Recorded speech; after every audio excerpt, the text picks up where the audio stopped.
4 দিনের মধ্যে আমরা কলকাতা দখল করে নেব। ইন্ডিয়া তো দূরের কথা, আমেরিকাও ধারে কাছে থাকতে পারবে না। হিস্ট্রি সম্বন্ধে কোনো অভিজ্ঞতা নেই। আমাদের দেশ বর্তমানে কোন জায়গায় পৌঁছে গেছে সামরিক দিক দিয়ে সেই চিন্তাধারাটা তাদের মধ্যে নেই। সেই সময় prime minister the then prime minister Jawaharlal Nehru উপরে উনি কিন্তু সমস্ত জিনিস দেখেছেন, সব দিক দেখেছেন, কিন্তু ডিফেন্সটাকে তিনি ঠিকভাবে দেখেননি। কিন্তু 47 থেকে 62 অবধি সামরিক অস্ত্র বা ইকুইপমেন্টের উপর কোনো রকম কোনো প্ল্যানিং করা হয়নি, যে কারণে আমরা হেরেছি, তাই তো? 1 ডিসেম্বর 1971 আমাদের কাছে খবর আসে পিএনএস গাজী বলে একটি সাবমেরিন আমাদের আশেপাশে ঘুরে বেড়াচ্ছে। আচ্ছা, পিএনএস গাজী ওয়েট করছে বিক্রান্তকে মারবার জন্য, আর ওরা স্যাঙ্গুইন হয়ে আছে যে বিক্রান্ত ভাইজাকেই আছে। আর আমরা রাজপুত বেরোচ্ছি ভাইজাক বিক্রান্ত হিসাবে, যে আমি বেরোচ্ছি যখন ভাইজাক রিগের থেকে, সব বন্ধু বান্ধবকে দেখছি, ভাবছি যে হয়তো এই ভাইজাকে আর কোনোদিন ফিরে আসতে পারবো না। বিশ্বাস করুন, সুইসাইড অ্যাটাক একটা বিশাল জিনিস। কারণ আমি যে জাহাজকে আমার লক্ষ্য থাকবে সেই জাহাজের পেটে আমি সোজা চলে যাবো, ফুল হেড জাহাজ চালিয়ে দিয়ে তার পেটে আমি ধাক্কা মারবো, মেরে সেই জাহাজটাকে ডুবাবো, আমি নিজে ডুববো।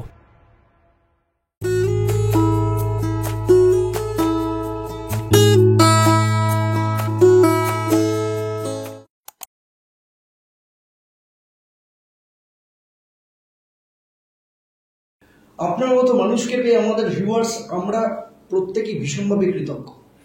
আমিও আপনাদের এখানে আসতে পেরে নিজেকে গর্বিত মনে করছি।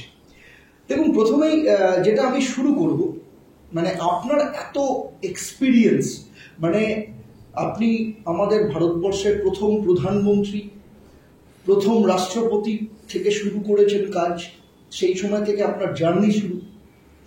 তারপরে লাল বাহাদুর শাস্ত্রীজি ছিলেন, তারপরে ইন্দিরা গান্ধী 10 ইয়ার অব্দি আপনি দেশের সেবা করেছেন। তো এই যে এক্সপিরিয়েন্স আপনার ক্ষেত্রে, যে 3 জন প্রধানমন্ত্রীকে আপনি কিরকম ভাবে দেখেছেন? আপনার চোখে 3 জন প্রধানমন্ত্রীর আলাদা আলাদা ডিস্টিংগুইশন কি কি রয়েছে, কোন জায়গাটা থেকে কিভাবে ব্যাখ্যা করবেন? দেখুন, এটা ঠিক বলাটা কতখানি যুক্তিযুক্ত হবে জানি না, তবে আমার যে অবজারভেশন, কারণ আমি একজন এই ভারতেরই নাগরিক, সুতরাং, এবং শুধু তাই নয়, নাগরিক নয় শুধু, আমি একজন ডিফেন্স পার্সোনাল, যেটা একটা গর্বের বিষয়। একটা নাগরিক হিসাবে আমি গর্ববোধ করি যে আমি ডিফেন্সে গিয়েছিলাম, ইন্ডিয়ান নেভিতে আমি কাজ করতাম, এই সৌভাগ্যটা আমার হয়েছিল। এবং শুধু তাই নয়, আমি ভারতবর্ষের প্রথম রাষ্ট্রপতি, প্রথম প্রাইম মিনিস্টার, এনাদেরকে আমি দেখেছি। আমরা বহুবার জায়গায় আমি দেখেছি ওনাদেরকে। তবে কথাটা হচ্ছেই যে প্রাইম মিনিস্টার হিসাবে জওহরলাল নেহেরু সম্বন্ধে আমার যে অবজারভেশন, সেটা হচ্ছে যে উনি, জওহরলাল নেহেরু, যেহেতু স্বাধীনতার যে যুদ্ধ, সেই যুদ্ধেরও একজন সৈনিক ছিলেন। তারপরে উনি যখন আমাদের দেশ ভাগ হয়, তখন ডিসিশন হয় যে উনি প্রধানমন্ত্রী হবেন। সুতরাং সেই হিসাব করলে যে ওই সময় ওনার মতো একজন লোক পাওয়া আমাদের সত্যিই আমাদের গর্বের বিষয়, ভারতবর্ষ সত্যিই গর্বিত। তবে একটা জিনিস আমি বলবো, সে সময় যখন ভারতবর্ষ স্বাধীন হলো, আমাদের সামরিক শক্তি প্রচণ্ড দুর্বল ছিল। আমার একটা অবজারভেশন হচ্ছে, সেই সময় prime minister the then prime minister Jawaharlal Nehru উপরে উনি কিন্তু সমস্ত জিনিস দেখেছেন, সব দিক দেখেছেন, কিন্তু ডিফেন্সটাকে তিনি ঠিকভাবে দেখেননি। কারণ আমার বলবার অধিকার এই কারণে যে আমি ডিফেন্সে ছিলাম। উনি যখন মারা যান তখন আমি ডিফেন্সে। সুতরাং ওনাকে আমি যেটুকু আমার হয়েছে আমি জানি না, উনি আমার থেকে অনেক বড়, অনেক শ্রদ্ধেয় লোক। কিন্তু সেই সময় প্রথম থেকে যখন আমাদের দেশ স্বাধীন হলো, তখন থেকে যদি আমরা সেভাবে তৈরি হতাম, আমাদের দেশ যদি তৈরি হতো, তাহলে 62-তে যে ওয়ারটা হয়েছিল চাইনিজের সাথে, আমি তো প্রত্যক্ষতে দেখেছি সেটা। সুতরাং 62-তে আমরা যেভাবে হেরেছি, মানে যেভাবে আমাদেরকে মানে কোণঠাসা করে দিয়েছিল চায়না, তার একটিমাত্র কারণ হচ্ছে আমরা সামরিক দিক দিয়ে সেভাবে উন্নত ছিলাম না। তারপরে 62-তে আমাদের চোখ খুলে যায়, আমাদের তারপরে তৈরি হয় আমরা সেভাবে সমরাস্ত্র তৈরি করবার জন্য, সমরাস্ত্র বিভিন্ন দেশ থেকে কিনে আনার জন্য আমাদের চেষ্টা চলতে থাকে।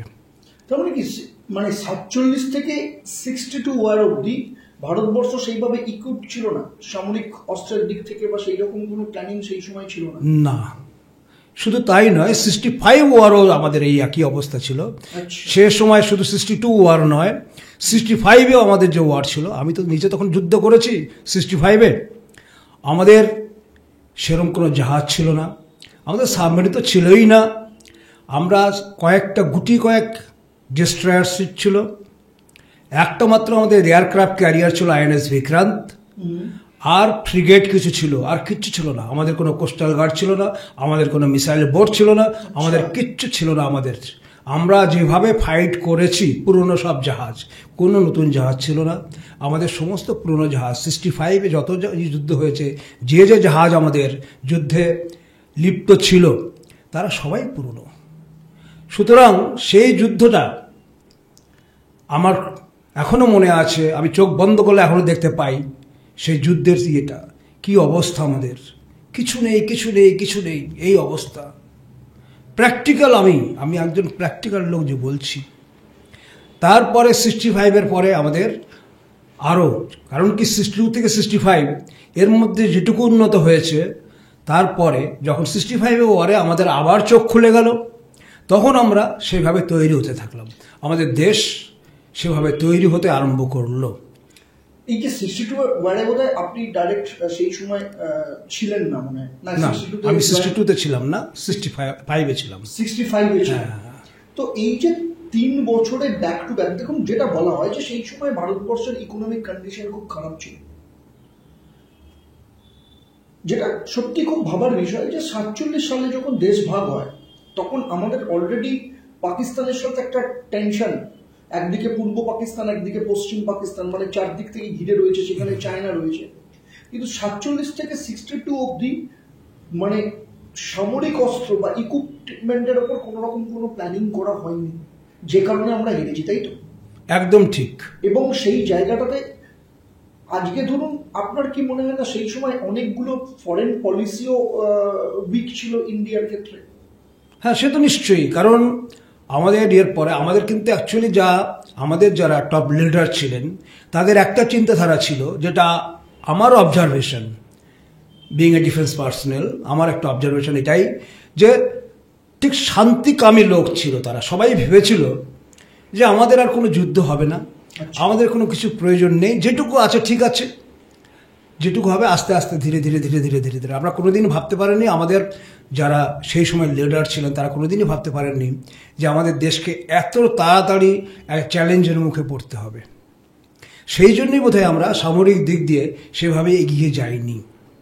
না, সেক্ষেত্রে ধরুন মুদ্রার এক পিঠের সাথে সাথে আরেক পিঠও রয়েছে নিশ্চয়ই।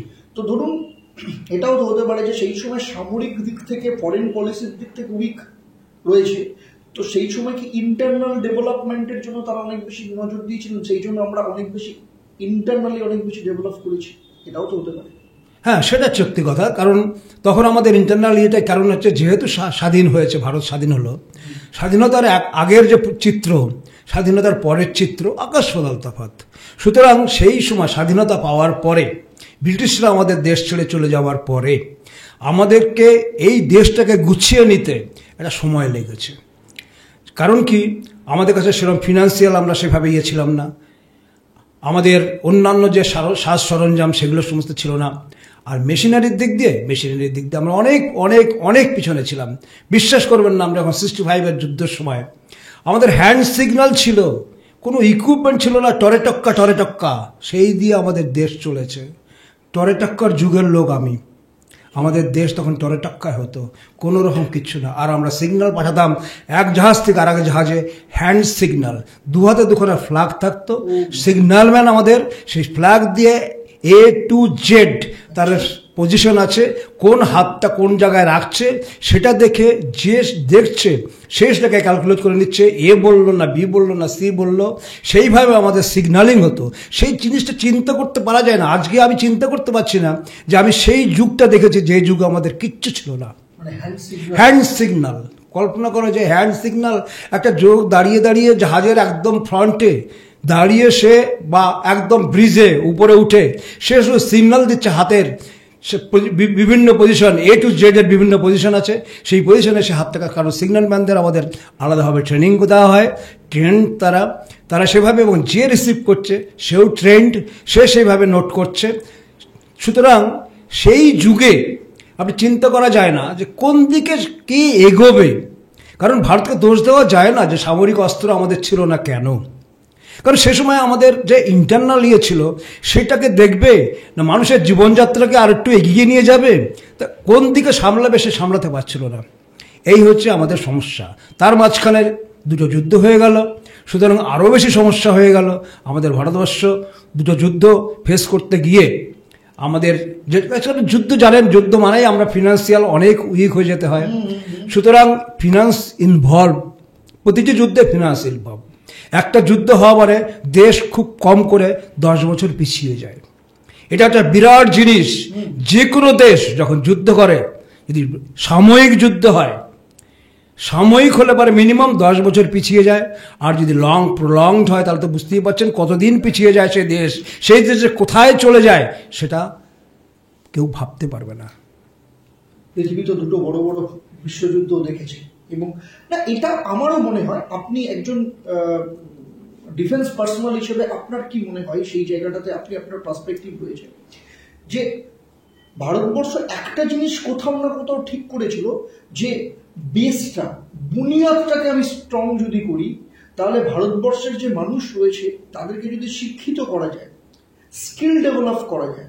আমি বলছি না যে চায়না যে ধরনের স্কিল ডেভেলপ করেছে, ইন্ডিয়ান লোক, আমরা ইন্ডিয়ান হিসেবে সেই স্কিলটা ডেভেলপ করেছি, কিন্তু আশপাশের অন্যান্য দেশ, আমি যদি চায়নাকে বাদ দিই, আমি যদি এশিয়ান কান্ট্রিগুলোকে দেখি, সেখানে যদি এডুকেশন বলুন, স্কিল্ড বলুন, সেই সমস্ত জায়গাতে সেই সময় যেভাবে ইন্ডিয়াকে ভেতর থেকে গড়ে তোলার চেষ্টা করা হয়েছে, আপনার কি মনে হয় না তার ফল আমরা আজকে পাচ্ছি? নিশ্চয়ই। সে সময় যারা আমাদের ফিলোসফার ছিল, যারা বড় বড় বিভিন্ন রকম সোশ্যাল ওয়ার্কে, সোশ্যাল ছিল, এডুকেশনিস্ট ছিল, সুতরাং আমাদের কিন্তু একটা জায়গা ছিল। তাহলে দেখুন রবীন্দ্রনাথের মতো লোক আমাদের ছিল, আমরা রবীন্দ্রনাথকে পেয়েছিলাম, যেটা ভারতবর্ষের একটা গর্ব। উনি যে নোবেল পুরস্কার পেয়েছিলেন সেটা এমনি পাননি, সেটাও তো আমাদের গর্ব যে আমাদের ভারতবর্ষ থেকে একজন। তো সুতরাং আমাদের দেশে অনেক অনেক লোক আছেন, অনেকে আছেন। শ্যামাপ্রসাদ মুখার্জির মতো লোক ছিলেন আমাদের দেশে, আমরা তো এইসব লোককে ভুলতে পারবো না কোনো দিন। সুতরাং সেই দেশ আজকে যদি কম্পেয়ার করা যায় সেই সময়কার সাথে, এখন আমরা অনেক অনেক অনেক উন্নত, আমরা অনেক দূর এগিয়ে গেছি। আজকে আমাদের ভারতবর্ষের যে পজিশন পৃথিবীতে, আমরা কোনোদিন সেটা স্বপ্নও ভাবতে পারিনি। আমার তো ছোটোবেলায়, মানে যখন আমি ডিফেন্সে ছিলাম, আমি কোনোদিন ভাবতে পারিনি যে এই ভারতবর্ষকে আমি দেখে যেতে পারবো। আমার এটা গর্ব যে আমি এই ভারতবর্ষকে দেখতে পাচ্ছি, যেই ভারতবর্ষ ওই 1 পয়সায় জিনিস কিনে আমাদের খেতে হতো, আমরা 1 পয়সায় জিনিস কিনে খেয়েছি। মানে আপনি হ্যান্ড সিগন্যালও দেখেছেন, আর এখন পুরোপুরি অটোমেটেড জায়গাটাও আপনি দেখছেন। মানে এই যে ট্রানজিশন, আপনি যারা এটাকে এক্সপিরিয়েন্স করেছে তার মধ্যে আপনি একজন অন্যতম। তো এবারে আসছি আপনার একদম শুরুর, আপনি 65, মানে আমার তো মনে হয় আপনি আপনার কর্মজীবন শুরুর সাথে সাথে আপনার 65 এর ওয়ার্কে আপনি এক্সপিরিয়েন্স করেছেন আমার মনে হয়। 64 আমি ঢুকেছি, 1 বছরের মাথায় আপনি 65 এর। তো সেই জায়গাটাতে আপনার সেই যুদ্ধের এক্সপিরিয়েন্সটা কেমন ছিল? হ্যাঁ দেখুন, সত্যি কথা বলতে কি, আমি কিন্তু যে আমার যে অনুপ্রেরণাটা আসে সেটা 62 ওয়ারের উপরে। আচ্ছা, 62 ওয়ার আমার চোখ খুলে দিয়েছিল যে তুমি তৈরি হও ডিফেন্সে যাওয়ার জন্য। আমি জানি না কেন আমার ভিতরে একটা এমন জিনিস কাজ করেছিল, যার দরুন 64 আমি জয়েন করি। 62তে আমি জয়েন করার চেষ্টা করি, কিন্তু আমার বয়স কম ছিল জন্য সে সময় জয়েন করতে পারিনি। আমি 64 জয়েন করি। জয়েন করার পরেই ন্যাচারালি আমাদের যে ট্রেনিং, সেই ট্রেনিং শেষ করতে করতেই তারপরে 65 আমাদের যুদ্ধ শুরু হলো। আমি কিন্তু এতটুকু বিচলিত কখনো হয়নি, কারণ আমি তো সেই জন্য তৈরি হয়েছিলাম যে আমাকে যে কোনো অড ফেস করতে হবে, তবেই তো আমি ডিফেন্সে এসেছি। কোনো অডকেই আমি কোনো সময় মনে করতাম না যেটা আমাকে কোনো হিন্ড্রেন্স হতে পারে আমার জীবনে। নো, আমি সবসময় তৈরি ছিলাম। যার দরুন কি হলো, 65 ওয়ারের সময় আমি যে আইএনএস রাজপুতে ছিলাম, যে জাহাজটি 1971-এও অবশ্য সেই জাহাজেই আমি আবার পোস্টিং ছিলাম। তা সুতরাং এই জাহাজে আমি তো দেখেছি আমাদের জাহাজটা ছিল বহু পুরনো। 65-এ যখন ওই জাহাজে আমি জয়েন করি তখন জাহাজ বহু পুরনো। সেই জাহাজ নিয়ে আমরা তখনই বৃদ্ধ। তা 65 ওয়ারে যখন আমি গেলাম, আমি আইএনএস রাজপুতে ছিলাম, তখন ছিলাম আমি ওয়েস্টার্ন সেক্টরে। আচ্ছা, 71 আমি ছিলাম ইস্টার্ন সেক্টরে, 65 আমি ছিলাম ওয়েস্টার্ন সেক্টরে।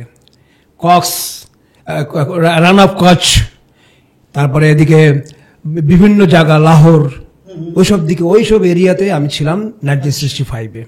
সুতরাং ওয়েস্টার্ন সেক্টরের যে অভিজ্ঞতাটা সেটা আমার 1965-এ হয়। সেই যুদ্ধে আমাদেরকে যে অবস্থা হয়েছিল, আমরা কিন্তু আরও লড়তে পারতাম বা অনেক কিছু করা যেত, কিন্তু সে সময় আমাদের যা সমরাস্ত্র ছিল, আমরা সেভাবে আমাদের দেশ সেই সময় যারা ছিলেন, যারা প্রাইম মিনিস্টার ছিলেন, ডিফেন্স মিনিস্টার ছিলেন, সেইভাবে তারা সাহস পাননি যে আমরা আর এগোবো কি না।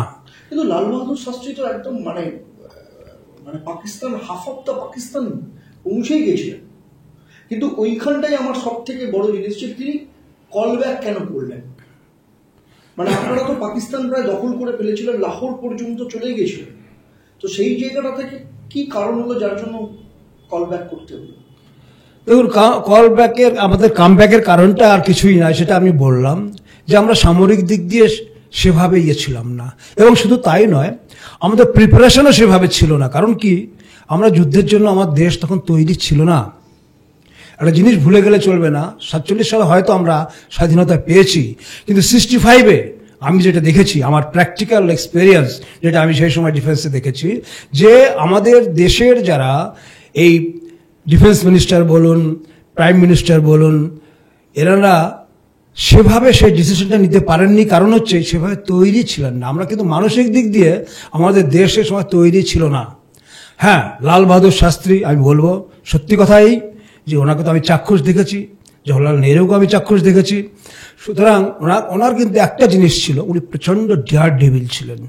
উনি ডিসিশন নিতে পারতেন, খুব কুইক ডিসিশন নিতেন, যেটা অন্য কোনো প্রাইম মিনিস্টারের কাছে আমি দেখিনি, যেটা হচ্ছে ওনার কাছে দেখেছি আমি লাল বাহাদুর শাস্ত্রী। প্রচণ্ড কুইক ডিসিশন নিতেন, এবং যেটা নিতেন ফার্ম ডিসিশন।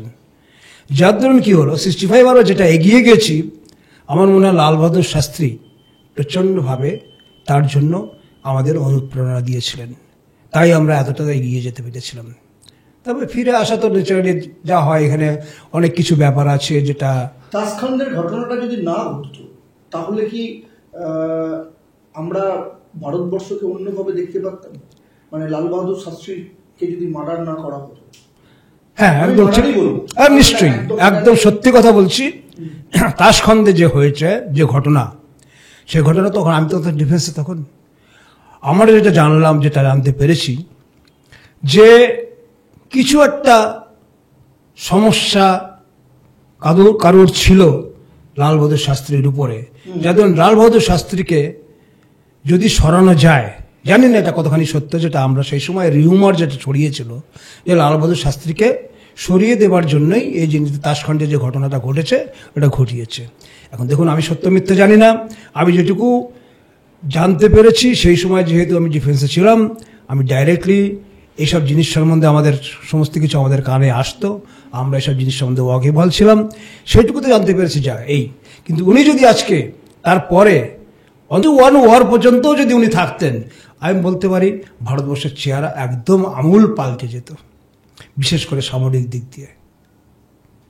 আচ্ছা, এই যে তাসখান্দের যে ঘটনাটা, লাল বাহাদুর শাস্ত্রী কে দায়ী আপনার মনে হয়? কেজিবি না সিআইএ? দেখুন, এটা নিয়ে যেটুকু বলতে হয় যে এর পিছনে কি বলবো, আর আমেরিকার, মানে সিআইএ কে বেশি করে আপনি দায়ী করছেন? একটা বিখ্যাত সিনেমা বেরিয়েছে তার উপর, তাসখান্দ ফাইল। মানে আমি বলবো লাল বাহাদুর শাস্ত্রী বা তাসখান্দ ঘটনার উপর ডকুমেন্টেড এত সুন্দর ফিচার ফিল্ম বা এত সুন্দর ডকুমেন্টেড ফিল্ম আগে বা পরে এখন অব্দি হয়। তো সেইখানটাতে অনেকগুলো জিনিস আমাদের যারা যারা দেখেছে না, প্রত্যেকের অনেকগুলো ব্যাপারে চোখ খুলে গেছে, অনেকগুলো জানার সেই জায়গাটা। তো সেই জন্য সেই হিসেবে আবার আপনাকে সেই জন্যই প্রশ্নটা করলাম যে কেজিবি না সিআই, আপনি সিআইএ বলছেন না। তো এবার আপনি একটা কথা, সেটা হচ্ছে এই যে ধরুন পরবর্তী ক্ষেত্রে যে জার্নিটা শুরু হলো, ধরুন আফটার 65 বা 65 যুদ্ধে আপনি মানে পাকিস্তান লাহোর অব্দি আপনার পেয়েছিল, তো সেই যুদ্ধের এক্সপিরিয়েন্সটা কেমন ছিল? মানে একদম মানে কিভাবে সেটাকে হ্যান্ডেল করা হলো, কিভাবে পাকিস্তানকে ক্যাপচার করা হলো বা পাকিস্তানের এগেনস্টে সেইভাবে জেতা হলো, কি ডিসিশন বা কোন জায়গাটা কাজ করেছিল, রোল প্লে করেছিল? আমাদের সবচেয়ে বড় জিনিস যেটা ছিল ভারত, আমাদের একটা প্ল্যানিং খুব ভালো ছিল। আমাদের যে ডিফেন্স প্ল্যানিংটা ছিল, যেভাবে আমরা পাকিস্তানকে অ্যাটাক করেছিলাম 65-এ, আমাদের প্ল্যানিং খুব সুন্দর ছিল। আমরা ওয়েস্টার্ন সেক্টরে মেইনলি ফাইটটা হয়েছে, ওয়েস্টার্ন সেক্টরে, not in eastern sector. Western সেক্টরে ফাইটটা হয়েছে এবং ওয়েস্টার্ন সেক্টরে আমরা সব দিক দিয়ে ওদের থেকে এগিয়েছিলাম। আমাদের যে নৌবাহিনী বলুন, আর্মি বলুন, এয়ারফোর্স বলুন, আমরা সব দিক দিয়ে অনেক এগিয়েছিলাম, যার দরুন আমাদের সাথে পাকিস্তান সে সময় পেরে ওঠেনি। হয়তো আমাদের সে সময় আধুনিক অস্ত্র, আধুনিক যে সরঞ্জাম সেগুলো ছিল না, তা সত্ত্বেও আমি বলবো যে আমরা তাদের থেকে অন্ততপক্ষে পাকিস্তানের থেকে আমরা অনেক এগিয়েছিলাম। সেই জন্যই আমরা 65-এ ওয়ারে আমরা, আমেরিকা তো সাপোর্ট দিচ্ছিল, চায়নারও সাপোর্ট ছিল, তবুও তার মধ্যেও সীমিত পরিসরে কোন ট্রিক্সের মধ্য দিয়ে ভারত এই জায়গাটাকে জিততে পেরেছে? অ্যাকচুয়ালি দেখুন, সেই সময় আমরা ইউএসএসআর, তখন তো রাশিয়া হয়নি, ইউএসএসআর, এই ইউএসএসআর এর আমাদের ব্যাকিংটা খুব ভালো ছিল। আমরা সেই ব্যাকিংয়ে, সেই জোরেই আমরা এগিয়ে গিয়েছি। ইভেন 1971 ওয়ারের সময়ও আমাদের কিন্তু টোটালি ব্যাক করেছে রাশিয়া, মানে ইউএসএসআর। এবারে আসছি আপনার কর্মজীবনের third prime minister Indira Gandhi, তার সময় আপনি কাজ করেছেন। 71 বার আপনি দেখেছেন, মানে একটা পশ্চিমের যুদ্ধ, একটা পূর্বের যুদ্ধ, দুটোরই এক্সপিরিয়েন্স আপনার রয়েছে। এই যে 71 বারে বাংলাদেশকে বাংলাদেশ হিসেবে তৈরি করার জন্য ভারতবর্ষের যে ভূমিকা, আপনি সেটাকে অ্যাজ এ ডিফেন্স পার্সোনাল হিসেবে আপনি কিভাবে ওটাকে দেখেন? দেখুন, একটা সাধারণ মানুষ দেখছে, ঠিক আছে, একটা দেশ স্বাধীন হচ্ছে, আমরা বাংলাদেশকে তৈরি করেছি, ভারত সাপোর্ট দিয়েছে, কিন্তু এটা একটা সিভিলিয়ান, বাট একজন ডিফেন্স পার্সোনাল হিসেবে আপনার দেখার পার্সপেক্টিভটা কোনখানটা থেকে? দেখুন, সে সময় the then prime minister miss Indira Gandhi, উনি খুব ড্রাস্টিক অ্যাকশন নিয়েছিলেন ইমিডিয়েট। যখন আমাদের কাছে ইস্ট পাকিস্তান, শেখ মুজিবুর রহমানের গ্রুপ, আওয়ামী লীগের গ্রুপ, তারা যখন আমাদের কাছে সাহায্য প্রার্থনা করলো, আমাদের একটা জিনিসই ছিল যে আমাদের পড়শি দেশ, মানে আমাদের পাশের দেশ, যে দেশটাকে আমরা মানে সবসময় উপলব্ধি করতে পারি তাদেরকে। সুতরাং সেই অবস্থার মধ্যে আমরা বাংলাদেশকে আমরা সাহায্য করেছিলাম ওই একটিমাত্র কারণে যে আমাদের একদম পাশের লোক। শুধু তাই নয়, আমাদের মানে ইস্টার্ন সেক্টরের সাথে ভাষার যেটা, বিশেষ করে বাঙালির ভাষা, সেই বাংলা ভাষাগত দিকও একটা আছে, কালচারের দিকও একটা আছে। মোটামুটি সেই সময় দেখা গেছে যে আমাদের সাথে ওদের অনেক মিল আছে। আর তার থেকে বড় কথা, ওদের কাছে প্রচুর কিন্তু মানে জিনিস, মিনারেলস, যেসব জিনিস আমাদের নিত্য নৈমিত্তিক জীবনের দরকার, যেসব জিনিস দরকার, তাদের কাছে কিন্তু ন্যাচারাল সোর্সটা অনেক। সেই কারণেই আমরা ভারতবর্ষ চিন্তা করে দেখলো যে না, আমরা যদি বাংলাদেশকে সাহায্য করি তাহলে আমাদেরও অসুবিধা নেই, আমরাও ওদেরকে সাহায্য করতে পারবো, ওদের কাছ থেকেও আমরা কিছু জিনিস পাবো, যে জিনিসটা অন্যান্য দেশে থেকে নিয়ে আসতে গেলে অনেক কস্টলিয়েস্ট হয়ে যাবে। আমরা যদি বাংলাদেশ থেকে সেই জিনিসগুলো, ওদের যা ন্যাচারাল রিসোর্সেস আছে, সেই রিসোর্সেস জিনিসগুলো যদি আমরা পেয়ে যাই, ন্যাচারালি আমাদেরও অনেক সুবিধা হবে। এই কারণেই করা হয়েছে। আর তার থেকে মেন যেটা হলো, পাকিস্তান, ওদের কি হয়েছে, পশ্চিম পাকিস্তান এবং পূর্ব পাকিস্তান এই দুটোর মাঝখানে বিরাট গ্যাপ। আমাদের কিন্তু সেটা আমরা এনক্যাশ করেছি, কারণ আমাদের ইস্টার্ন সেক্টরে আমরা কিন্তু একদম ইস্ট পাকিস্তানের পাশে, যেটা পশ্চিম পাকিস্তানের খুব অসুবিধা হয়েছে, অনেক দূরের থেকে আর তাদের আসতে হয়েছে। সেইটাই হচ্ছে সবচেয়ে বড় ওদের ইয়ে। আর তার থেকে বড় কথা হচ্ছে যে আমাদের সেই সময় আমরা সব দিক দিয়ে এগিয়েছিলাম। আমরা জানি যে আমরা পাকিস্তানকে কাউন্টার করতে পারবো, সেই জন্য আমরা এগিয়েছিলাম। প্লাস একটা দেশকে যদি সাহায্য করা যায়, আমাদের পড়শি দেশ, আমাদের পাশের দেশ, আমাদের নেভার, ন্যাচারালি তাতে কি হবে, আমাদের একটা সৌজন্য বিনিময়, একটা পাশের দেশ যদি সাথে থাকে, তাহলে সবসময় সব দিক দিয়ে আমাদের আদান প্রদানের দিক দিয়ে সব দিক দিয়ে সুবিধা হবে। সেই কারণেই করা হয়েছিল 71-এর যুদ্ধ। তবে আমাদের একটা বিরাট ভুল হয়েছিল, সেটা হচ্ছেই যে সেই সময় যে পাকিস্তানের 93,000 সোলজার যারা সারেন্ডার করেছিল, তাদেরকে আবার বিনা শর্তে ছেড়ে দেওয়াটা আমার মতে, আমি জানি না ভারতবর্ষ তাদের সেই সময় যারা ছিলেন তারা কি চিন্তাধারা নিয়ে করেছেন, কিন্তু আমি যেহেতু ডিফেন্স পার্সন হিসাবে, যেহেতু আমি অ্যাক্টিভলি ফাইট করেছি সেই সময়, কারণ আমার একটা ওইটাই চিন্তা ছিল যে সেই সময় যদি 93,000 ওরা যদি আমরা যদি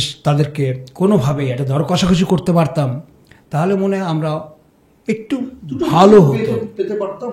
সেই সময় পিওকেটাও আসতে পারতো নিশ্চয়ই। প্লাস একটা অন্তত মুজিবুর রহমানকে দিয়ে কোথাও না কোথাও ওখানকার যারা হিন্দু রয়েছে তাদের সিকিউরিটি বা তাদের জন্য আলাদা করে পরিষদ তো গঠন করা যেতে পারতো, যেটা ধরুন আমাদের 7 সিস্টার্সে রয়েছে, বা ধরুন দার্জিলিংয়ে রয়েছে গোর্খা পরিষদ থেকে আরম্ভ করে কোথাও না কোথাও একটা তো অটোনমাস বডি তো তৈরি করা যেত।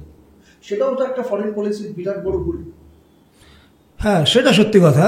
নাকি এটাও তো হতে পারে আরেকটা জিনিস, সেটা হচ্ছে আমি আপনাকে বলছি, একজন সিভিলিয়ান হিসেবে দেখা আর একজন ডিফেন্স পার্সোনাল হিসেবে দেখা দুটোর মধ্যে ধরুন সেই সময় আমাদের যে প্রাইম মিনিস্টারের আশপাশে যে মন্ত্রী ছিল বা যারা অ্যাডভাইজার ছিল, তাদের মধ্যে অনেকে কি প্রো পাকিস্তানি ছিল?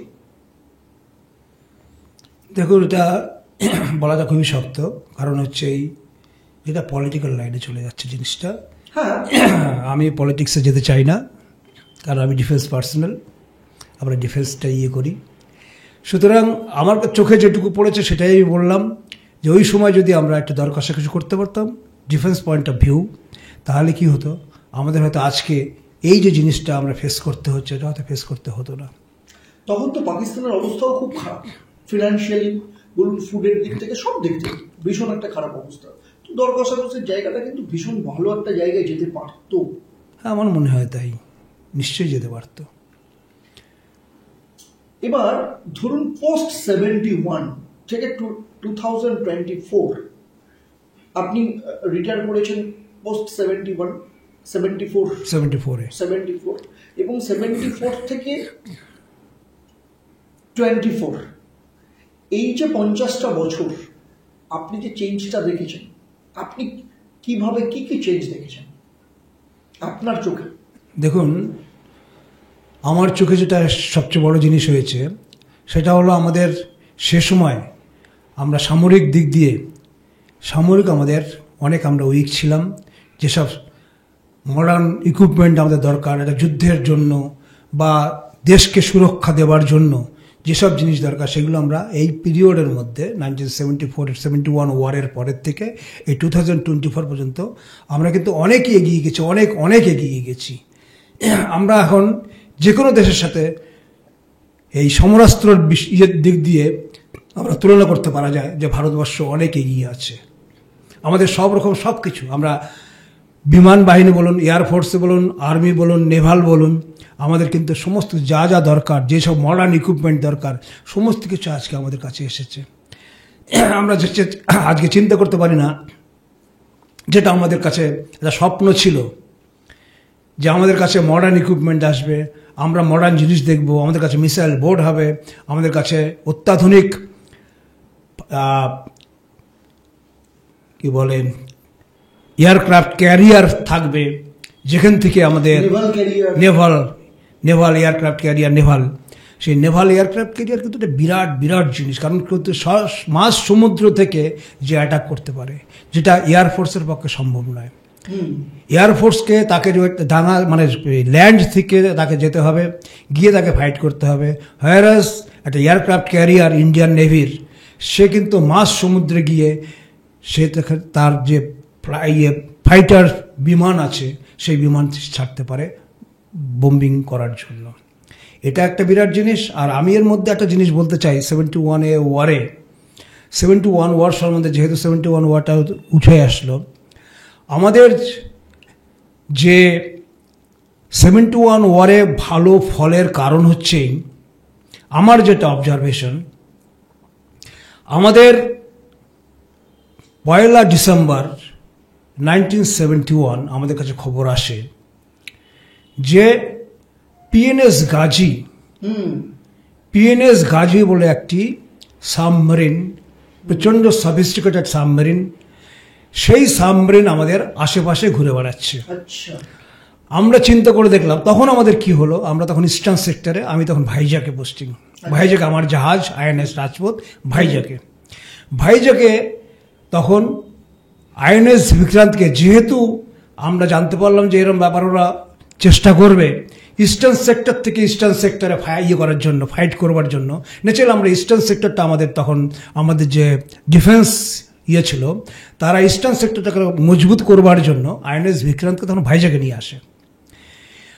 সেই খবরটা পিএনএস গাজীর কাছে চলে যায় যে বিক্রান্ত ভাইজাকে আছে এবং বিরাট শক্তি ধরে, আর্মি, নেভি, এয়ারফোর্স তিনজনের যুদ্ধ একটা জাহাজ থেকে করা যায়।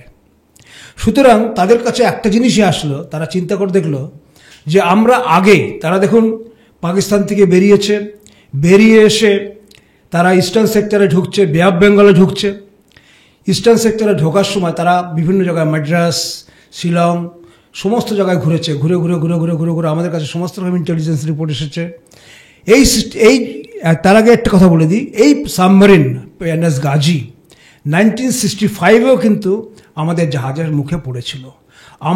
আমি যখন সেই জাহাজের আইএনএস রাজপুতে, আইএনএস রাজপুত থেকে আমরা উপলব্ধি করেছিলাম যে পিএনএস গাজী, যে গাজী 1964-এ আমেরিকা পাকিস্তানকে লিজ দিয়েছিল 5 বছরের জন্য, সেই গাজী আমাদের আশেপাশে ঘুরছে।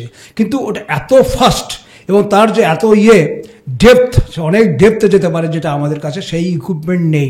আমাদের যে ফায়ার মানে যে সাবমেরিন ডিটেক্টর, সেই সাবমেরিন ডিটেক্টর তাকে করতে পারেনি। সেই জন্য 1965-এ আমরা এই জিনিসটা ফেস করেছি, জন্যই 71-এ আমরা চতুর্দিক দিয়ে বেঁধে রাখলাম যাতে এই সাবমেরিন, কারণ আমরা জানি এই সাবমেরিনের মোকাবেলা করতে হলে আমাদের মানে শুধু সমরাস্ত্র নয়, ব্রেন ইউজ করতে হবে। আমরা ব্রেন ইউজ করেছিলাম কি, সেটা হচ্ছেই যখন আমরা জানলাম 1 ডিসেম্বর 1971-এ যে পিএনএস গাজী আমাদের আশেপাশেই ইস্টার্ন সেক্টরের এদিকে ওদিকে পাঞ্জাব, মাদ্রাস বলুন, শিলং বলুন, এসব এলাকাতে ঘুরে বেড়াচ্ছে, আমাদেরকে ওরা জায়গার নেওয়ার জন্য সেফেস্ট প্লেস তারা খুঁজছে, তখন আমাদের কি হলো, আমাদের বিক্রান্তকে, এবং টার্গেট তাদের বিক্রান্তকে মারা। কারণ কি, বিক্রান্ত, এর আগে একটা কথা বলে দিতে হয়, বিক্রান্ত যেখানে ছিল সেই ভাইজাক পোর্টটা খুব ন্যারো চ্যানেল। কারণ কি, সেকেন্ড ওয়ার্ল্ড ওয়ারের সময় জাহাজ ডুবে যায় ওই চ্যানেলের মুখে। চ্যানেলের মুখে ঢোকার জন্য কি হলো, আমাদের বোথ ওয়ে যেটা ছিল, মানে একটা জাহাজ যেতে পারতো আর একটা জাহাজ আসতে পারতো, মুখটা বন্ধ হওয়ার দরুন আমাদের ওয়ান ওয়ে ট্রাফিক হয়ে যায়। এটা একটা বিরাট কারণ। এটা দেখুন, ইন্টেলিজেন্স রিপোর্ট, ইন্টেলিজেন্স সবার দেশে আছে, তারা জানে যে ভাইজাকে যেখানে বিক্রান্ত আছে, সেখানে যদি কোনোভাবে ওই মুখটা বন্ধ করে দেওয়া যায়, তাহলে বিক্রান্ত কোনোদিন বেরোতে পারবে না। আমরা যেভাবে হোক বিক্রান্তকে আমরা শেষ করে দিতে পারবো। শুধু তাই নয়, আমরা বিক্রান্ত শুধু নয়, যত জাহাজ থাকবে ওখানে সমস্ত জাহাজকে আমরা শেষ করে দিতে পারবো। আমরা তো জানি এই জিনিসটা। আমি যখন আইএনএস রাজপুতে, আমাদের কমান্ডিং অফিসার, আমাদের যে এফওএনসি মানে ইস্টার্ন কমান্ডের যিনি হেড ছিলেন, ভাইস অ্যাডমিরাল এন কৃষ্ণন, উনি আমাদের সাথে একটা মিটিং হয় আমাদের কমান্ডিং অফিসারের সাথে এবং সবার সাথে, যে আমাদেরকে এমন একটা জিনিস করতে হবে। কারণ আইএনএস রাজপুত, এটা বলে রাখি আইএনএস রাজপুত সম্বন্ধে, কারণ 1965 যখন আমি আইএনএস রাজপুতে ছিলাম তখনই জানতাম যে জাহাজটা মোটামুটি শেষের দিকে, মানে ডিকমিশন হবার মুখে, এবং 71-এর ওয়ার যদি না হতো তাহলে হয়তো তার আগেই আমাদের এই আইএনএস রাজপুত ডিকমিশন হয়ে যেত। সেই জাহাজকে আমাদেরকে বলা হলো যে তোমাদেরকে আইএনএস বিক্রান্তের কাজ করতে হবে। কি? বিভিন্ন রকম মেসেজ পাঠাতে হবে, যেরকম বিভিন্ন রসদ কিনতে হবে। কারণ আইএনএস বিক্রান্তে ধরুন যদি 500 লোক থাকে, সেখানে আইএনএস রাজপুতে 100 লোকও থাকে না। সুতরাং কি হচ্ছে, আমাদের যা প্লাস আমাদের যা মেল, আমরা যা মেল মানে চিঠিপত্র বা সিগন্যালিং যেটা করা হয়, সেই সিগন্যালিংয়ের যেহেতু ছোটো জাহাজ ছোটো রকমই হবে, আমাদের তখন বলা হলো তোমরা বাল্ক মেসেজ পাঠাবে, বাল্ক সমরাস্ত্র তোমার বাজার থেকে যে নিত্য নৈমিত্তিক চাল ডাল মানুষের বাজবার জন্য যে দরকার সেসব জিনিস নিয়ে আসতে হবে, যাতে অন্ততপক্ষে তাদের ইন্টেলিজেন্স জানতে পারে যে আইএনএস বিক্রান্ত ভাইজাকেই আছে। আমরা কি করেছি, সেই সময়ের মধ্যে আমরা ভাইজাককে পিছনের দিক দিয়ে আমরা বের করে ভাইজাককে সরিয়ে দেওয়া হয় অন্য জায়গায়, সেফেস্ট প্লেসে, মাদ্রাসের থেকে দূরে। আমরা সেফেস্ট প্লেসে পৌঁছে দেওয়ার পর আমরা নিশ্চিন্ত হয়ে গেলাম যে ভাইজাককে আমাদের আইএনএস বিক্রান্তকে কোনো মতেই তারা ধ্বংস করতে পারবে না, তার কাছে পৌঁছাতে পারবে না।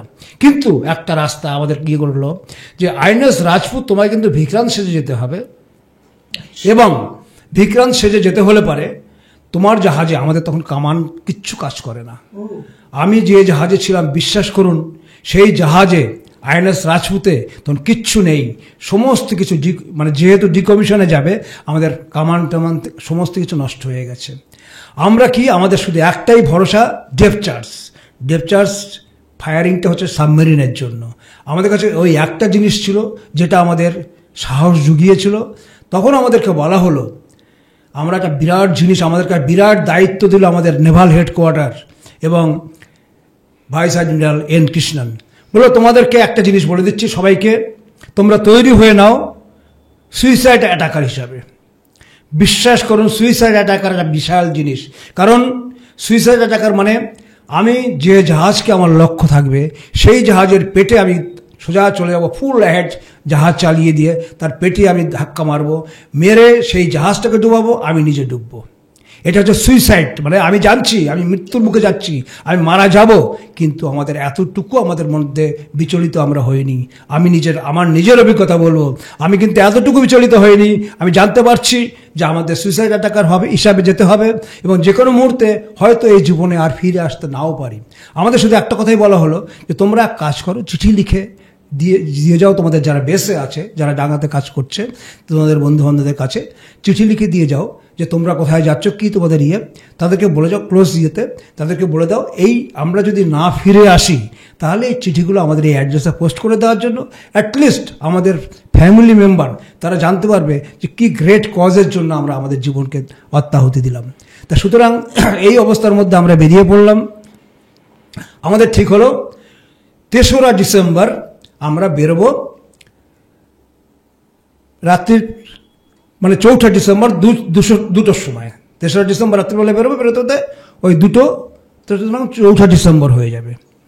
বলে ঠিক আছে, কিন্তু আমরা by that time prime minister Indira গান্ধীর ওনার ভাষণ ছিল দেশের ইয়েতে, তা আমরা আমাদের কমান্ডিং অফিসার বললো যে আমরা ভাষণটা শুনে তারপরেই বেরোবো। বাই দ্যাট টাইম আমরা জানতে পারলাম যে মোটামুটি বিশাখাপত্তনমের আশেপাশে একদম সি বটমে পিএনএস গাজী এসে বসে আছে। এটা আমাদের ইন্টেলিজেন্স রিপোর্ট, আসলে এটা একটা বিরাট রিপোর্ট আমরা পেয়েছিলাম সে সময়।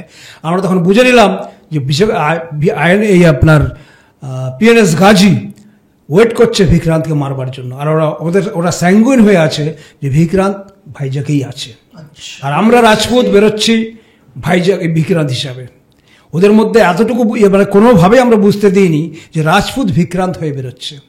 সুতরাং আমাদের চিন্তাধারা, আমাদের মানসিকতাটা চিন্তা করুন যে আমি বেরোচ্ছি যখন ভাইজাক রিগের থেকে, সব বন্ধু বান্ধবকে দেখছি, ভাবছি যে হয়তো এই ভাইজাকে আর কোনোদিন ফিরে আসতে পারবো না। এই যে অভিজ্ঞতাটা, এই যে সেই সময়ের এক্সপেরিয়েন্সটা, এটা ঠিক বলে বোঝানো যায় না। আমরা ঠিক করলাম যে ঠিক আছে, আমরা যখন চ্যানেলটা আমাদের পার হতে হতে 2টো বেজে যাবে, সুতরাং 2টোর মধ্যে আমরা বেরিয়ে যাব। তারপর আমরা ডেপ্থ চার্জ ফায়ার করতে করতে যাবো। আমাদের শুধু বলে দেওয়া হলো যে তোমাদের তো কোনো অস্ত্র নেই, সুতরাং ডেপ্থ চার্জ ফায়ার করতে করতে বেরোবে। ডেপ্থ চার্জ ফায়ারিংয়ের যে আমাদের টিম, আমরা 7-8 জন টিম ছিল আমাদের, আমি একজন one of the leader depth charge firing টিমের। ডেপ্থ চার্জ হচ্ছে ঠিক ওই আপনার আলকাতরার যে ড্রাম দেখেছেন না, আলকাতরার ড্রাম যেরকম তার থেকে একটু ছোট। হ্যাঁ, ঠিক কি বলবো, আমরা যে ঢাক বাজাই, একদম ঢাক, ওইরম গোল, ওইরম ইয়ে, ওইরম মুখ, ওই সমস্ত কিছু। আচ্ছা, ন্যাচারালি আমার টিম আমরা সব তৈরি হলাম, কারণ যেহেতু ডেপ্থ চার্জটা ফায়ার করতে হয় পিছন থেকে, জাহাজ এগিয়ে যাবে, ডেপ্থ চার্জ ফায়ার করার পরে জাহাজ ফুল অ্যাহেড এগিয়ে যাবে।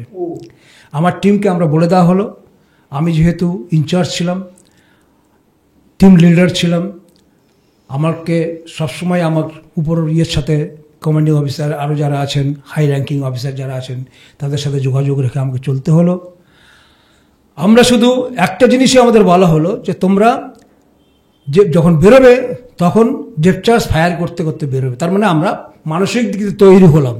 আর একটা জিনিস আমাদের কাছে সবচেয়ে বড় জিনিস সেটা আজকে বলতেই হবে, সেটা হচ্ছে এই যে আমাদের কাছে একটা ইন্টেলিজেন্স রিপোর্ট আসে যে তাদের, কারণ আমরা জানি পিএনএস গাজীর কাছে মাইনার্স আছে, মানে মাইন্ডস যারা সেট করে, ওদের যে ডুবুরি যারা, তারা মাইন্ডস বের করে নিয়ে এসে মাইন্ডস সেট করে দিয়ে যেতে পারে যে কোনো জায়গায়, সমুদ্রের উপরে।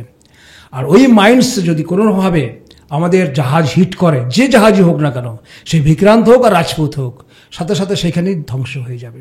এত পাওয়ারফুল মাইন্ডস। আমাদের বলা হলো, তখন আমাদের একটা স্ট্র্যাটেজি চেঞ্জ করা হলো।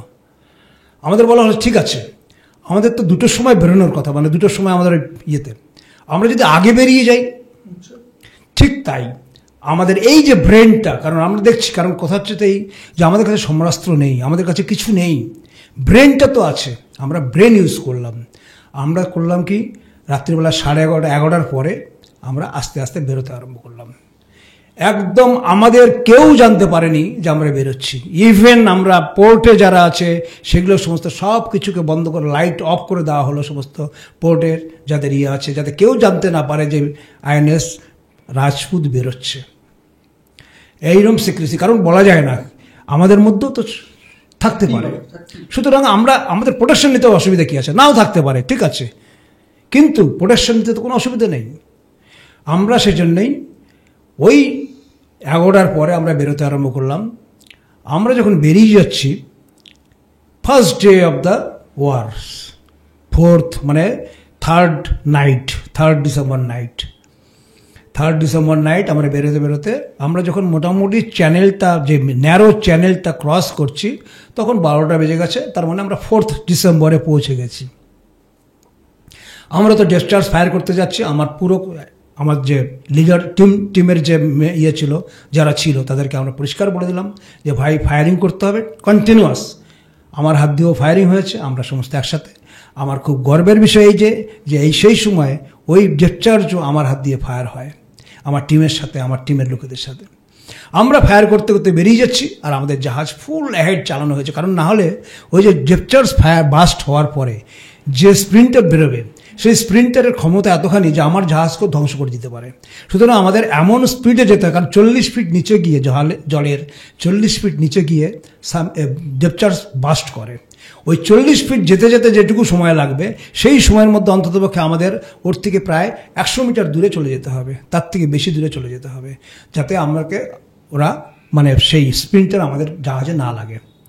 আমরা ফায়ার করতে করতে যখন বে অফ বেঙ্গলে পৌঁছে গেছি, তখন আমাদের কাছে একটা জিনিসই, একটা খবর আসলো হঠাৎ, তখন ভোর হয় এরম সময়, যে well done Rajput, you sunk PNS Ghazi. বিশ্বাস করবেন না, সেই সময় আমাদের যে কি মানে মানসিকতা, কি মনে দিয়ে, বিশেষ করে আমি বলবো এই কারণে যে 65-এ এই পিএনএস গাজীকে আমি ফেস করেছি।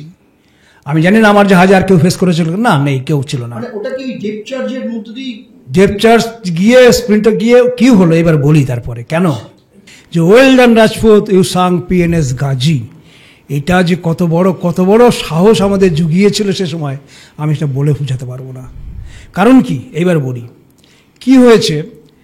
আমরা যখন রাত 2টোয় ঠিক করেছি, আমরা তখন কিন্তু পাবলিশ করে দিয়েছিলাম, অল ওভার ওয়ার্ল্ড জানতে পেরেছিল যে আইএনএস বিক্রান্ত রাত 2টোর সময় বেরোচ্ছে ভাইজাগ পোর্ট থেকে। ও আচ্ছা ওখানে যে রাজপুত আছে কেউ জানে না, আচ্ছা রাজপুতকে টোটালি সাইফার করে রাখা হয়েছিল যাতে কেউ না জানতে পারে যে ওখানে রাজপুত আছে।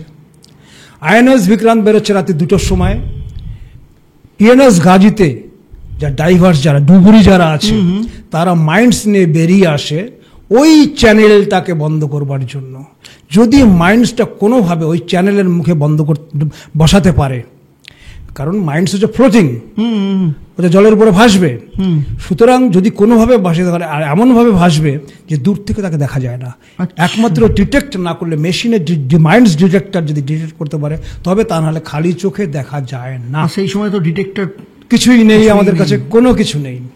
এইবার কি হলো, ওরা তো জানে রাত 2টোর সময় বেরোবে, ন্যাচারালি ডিফেন্সের টাইম সবাই জানে যে ডিফেন্সের টাইম মানে টাইম, ওই সময় বেরোবে, হয়তো 15 মিনিট 10 মিনিট আধা ঘন্টা এদিক ওদিক হতে পারে।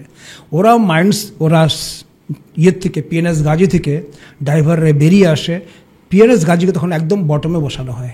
আচ্ছা একদম বটমে বসে 400 থেকে 450 মিটার নিচে থাকতে পারে, ওর এত বড় ক্যাপাসিটি পিএনএস গাজীর।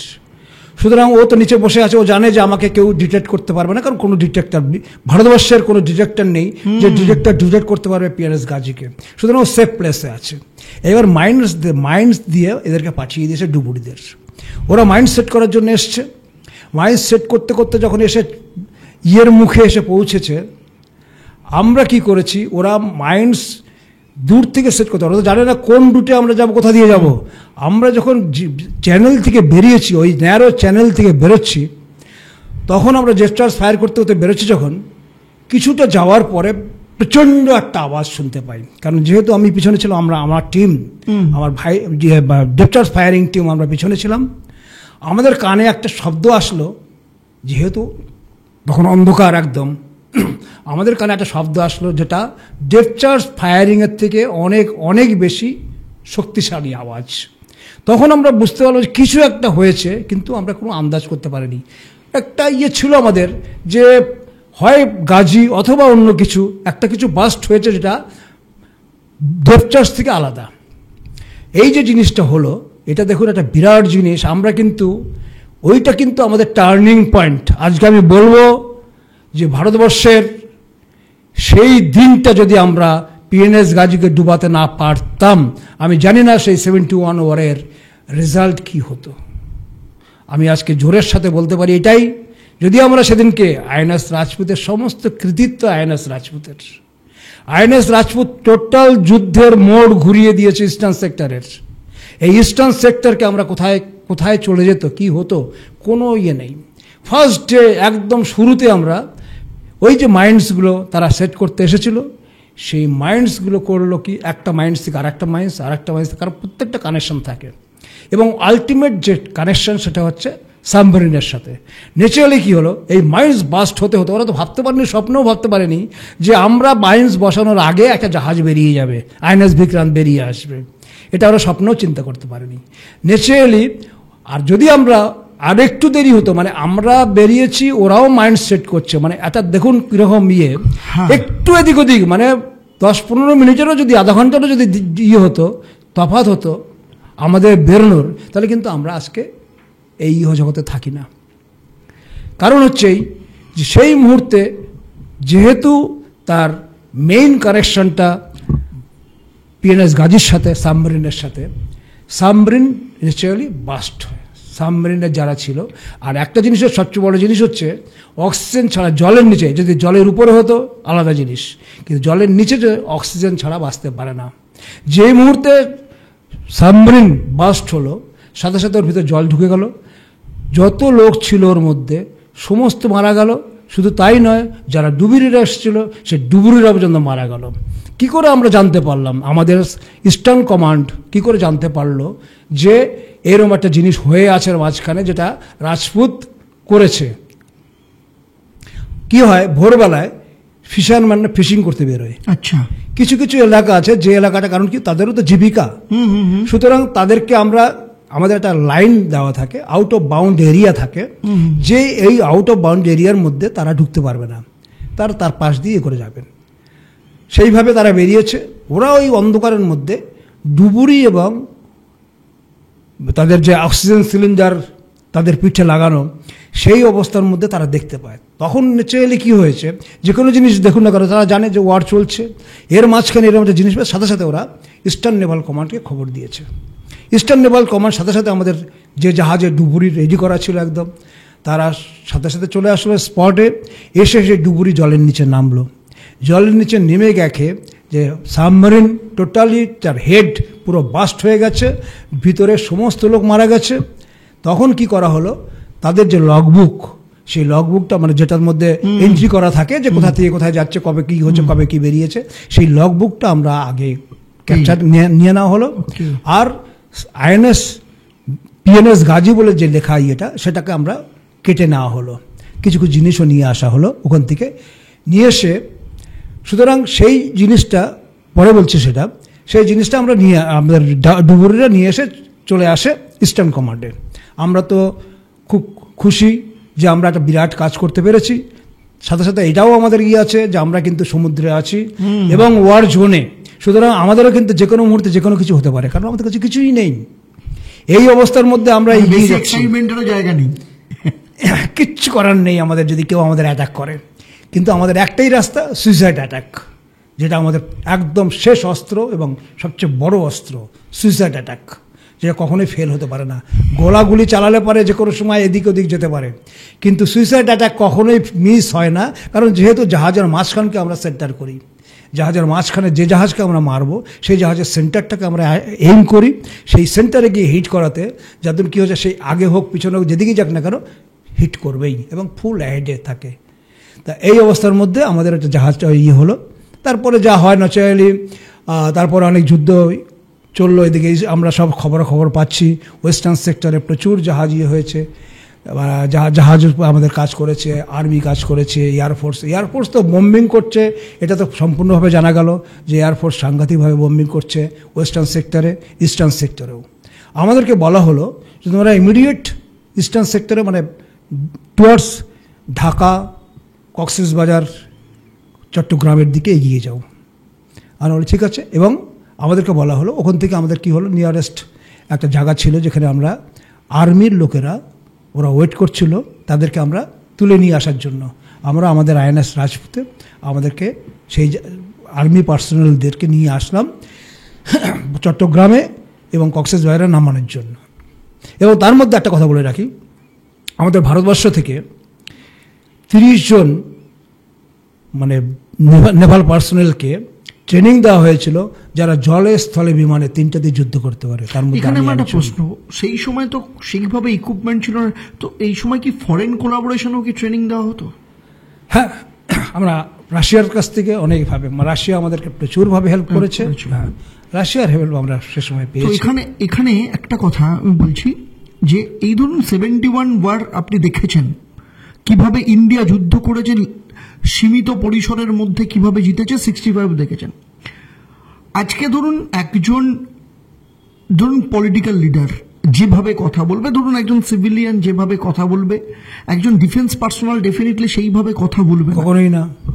তো ইদানিং কালে আমার খুব সবাই জানে এই যে বাংলাদেশের রিটায়ার্ড ডিফেন্স পার্সোনালরা যেভাবে কথা বলছে, আপনি এটাকে কিভাবে জাস্টিফাই করছেন, কিভাবে এটাকে দেখছেন অ্যাজ এ ডিফেন্স পার্সোনাল হিসেবে, আমজনতা হিসেবে না, ডিফেন্স পার্সোনাল? আমি ডিফেন্স পয়েন্ট অফ ভিউ আমি যেটা বলতে চাই, কারণ এই যে যারা প্রাক্তন সেনা তাদের আমি শুনেছি। দেখুন, প্রথম কথা হচ্ছে যা কিছু আমরা শুনি, যা কিছু আমরা দেখছি, আমরা কিন্তু চাক্ষুষ চোখে দেখছি না।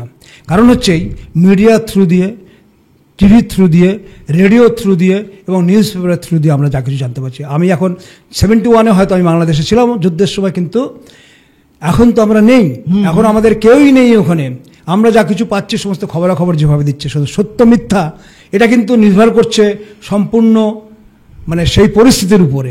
কেউ বলতে পারবো না যে আমি এই জিনিসটা চাক্ষুষ দেখে এসেছি, কেউ বলতে পারবো না যেটা ওরা প্রাক্তন সৈনিকরা বলেছে সেটা সত্যিকারের। এই 4 দিনের মধ্যে অন ক্যামেরা বলছে যে 4 দিনের মধ্যে আমরা কলকাতা দখল করে নেব। ইন্ডিয়া তো দূরের কথা, আমেরিকাও ধারে কাছে থাকতে পারবে না, আমাদেরকে করতে পারবে। এর পিছনে আমি একটা আমার পার্সোনাল অভিজ্ঞতা দিয়ে বলবো যে যারা ওই সময় ওই দিন যে 4 দিনের জন্য বলেছেন ক্যালকাটা কলকাতাকে আমরা দখল করব, তাদের দেখেছি আমি, তাদের বয়স কেউই 53 বছর আগে ফাইট করেননি। তাদের বয়স যা আছে তারা সেই সময় হয়তো নাবালক ছিলেন। যা এই যুদ্ধের কথা 71-এর যুদ্ধ, তারপরে কিন্তু আমাদের কোনো যুদ্ধ হয়নি। বিশেষ করে বাংলাদেশে কোনো সময়ের জন্য ফেস করতে হয়নি আমাদেরকে। যার জন্য কী হচ্ছে, ওদের একটা ধারণাই সেই রকম আছে। 71-এ যা শুনেছে বাপ দাদার কাছ থেকে, তারা যা বলেছে, যেভাবে তাদেরকে ন্যারেট করেছে, সেই চিন্তাধারা নিয়েই তারা করেছে। সেই জন্য কি হলো, আমার যেটা অভিজ্ঞতা সেটা আমি বলছি ডিফেন্স পার্সন হিসাবে, নট পলিটিক্যাল পার্সন, যে তারা যেটা বলেছে সেটা তারা হিস্ট্রিকে না জেনে, আমার যদ্দূর মনে হয় তাদের হিস্ট্রি সম্বন্ধে কোনো অভিজ্ঞতা নেই, জানা নেই। ভারতের কি পরিমাণ সমরাস্ত্র আছে, আমরা কতখানি ইকুইপড, আমাদের দেশ বর্তমানে কোন জায়গায় পৌঁছে গেছে সামরিক দিক দিয়ে, সেই চিন্তাধারাটা তাদের মধ্যে নেই। নাহলে পরে কেউ বলতে পারে আমি 4 দিনে কলকাতা দখল করব। কেন, আমরা কি সেই অবস্থায় আছি? আমাদের ভারতবর্ষ কি সেই জায়গায় পৌঁছে গেছে যে আমরা 4 দিনের মধ্যে এসে বাংলাদেশ, যে দেশকে আমরা সৃষ্টি করলাম, যে দেশকে আমরা সৃষ্টি করেছি, তাদের সমস্ত কিছু, নারী নক্ষত্র সব কিছু আমরা জানি। সে বলছে তাদের যে বিশেষ করে সোলজার যারা তারা বলছে যে আমরা দখল করব। তোমাদের ক্ষমতা আছে? এই ভারতবর্ষের সাথে মোকাবেলা করবার মতো তোমাদের ক্ষমতা নেই। তোমরা সেটা ভুলে যাচ্ছ। তোমরা শুধু যা কিছু বলছো হম্বিতম্বি করছো। আমার মনে হয় যদ্দূর যে তোমাদেরকে ভুল বোঝানো হয়েছে ভারতবর্ষের সম্পর্কে, সেই ভুলের বশবর্তী হয়ে তোমরা আজকে এই কথাগুলো বলে যাচ্ছ। আর আমরা শান্তিপ্রিয় দেশ, আমাদের শিশুসুলভ মন তোমাদের, কারণ শিশুসুলভ সেই আচরণ যেটা আমি দেখতে পাচ্ছি, আমার মনে হয় যদ্দূর এটা শিশুসুলভ আচরণ, আর কিছুই না। কারণ একটা দেশ, যে দেশ এতখানি শক্তিশালী, সেই দেশের এগেনস্টে যুদ্ধ ঘোষণা করছে বাংলাদেশ, আমি চিন্তাই করতে পারছি না। তো সেখানে আমার একটা প্রশ্ন, আপনি ইন্দিরা গান্ধী, আপনি জওয়াহরলাল নেহরু বলুন, আপনি তারপরে লাল বাহাদুর শাস্ত্রী এবং ইন্দিরা গান্ধী 71 বার, আপনি নিজেও 2টো যুদ্ধের এক্সপিরিয়েন্স করেছেন সেই জায়গাটাতে। আজকে সেই সময় আমি বারবার যে কথাটা বলছি যে ক্ষমতা ছিল না, সীমিত পরিসর, মনের জোর, বুদ্ধির জোরে যেখানে জিতেছে। আজকে 2024 সালে ভারতবর্ষ পৃথিবীর অন্যতম শক্তিধর দেশ, যাদের কাছে পারমাণবিক বোমা থেকে আরম্ভ করে এমনি কোনো ইকুইপমেন্টস নেই যে তাদের কাছে নেই। তবুও কেন সেই জায়গাটাতে আমরা বসে চুপচাপ বসে রয়েছে এবং কোনো রকম কোনো পদক্ষেপ নিচ্ছে না, কোনো রকম কোনো করছে না, অ্যাগ্রেসিভলি চিন্তা ভাবনা করছে না? অ্যাজ এ ডিফেন্স পার্সোনাল হিসেবে আপনার কি এটাকে কিভাবে ব্যাখ্যা করবেন, বা আপনার কি মনে হয় এটা কোন জায়গা থেকে হচ্ছে? এটা আমার যেটা মনে হয় সেটা হচ্ছে আমরা জানি আমাদের ক্ষমতা, ভারতবর্ষ জানে যে আমরা সামরিক দিক দিয়ে কতখানি এগিয়ে আছি। এখন কি হচ্ছে, আমাদের শুধু একটাই চিন্তা, কারণ কি পৃথিবী আমাদের, কিন্তু আমাদের সমস্ত পৃথিবীর সমস্ত দেশের সাথে একটা ঐক্যবদ্ধভাবে থাকবার রইয়ার, আমরা সবার সাথেই যাতে আমাদের অহিংস নীতি নিয়ে আমরা চলি। আমাদের সবচেয়ে বড় জিনিস হচ্ছে অহিংস নীতি। আমরা কখনোই কারোর উপর আঘাত করি না যতক্ষণ পর্যন্ত আমরা না পাই। তা আমাদের কি হচ্ছে, আমরা শুধু দেখছি, কারণ যেহেতু আমাদের কিন্তু ডাইরেক্ট কোনো হিট করা হয়নি এখনো পর্যন্ত। বাংলাদেশ কি হয়েছে, বাংলাদেশ থেকে যারা ইনফিল্ট্রেশন হচ্ছে, যারা আমাদের কাছে আমাদের দেশে ঢুকে যাচ্ছে, কারণ উপায় নেই, আমরা সেটা দেখেই বুঝতে পারছি যে বাংলাদেশে এমন একটা কিছু হচ্ছে যে যার দরুন সেখানকার লোকেরা সেখানে থাকতে পারছে না। আমরা অনেক এগিয়ে আছি, অনেক এগিয়ে থাকব। আজকে যদি আমাদের যুদ্ধ ঘোষণা করতে হয়, আমরা যুদ্ধ ঘোষণা কার সাথে করব? আমাদের ভারতবর্ষে কিন্তু একটা জিনিস খেয়াল রাখবেন, আমরা কিন্তু প্রচণ্ড সহিষ্ণু। আমাদের কিন্তু এখনও পর্যন্ত সব ভুল বুঝছে সবাই।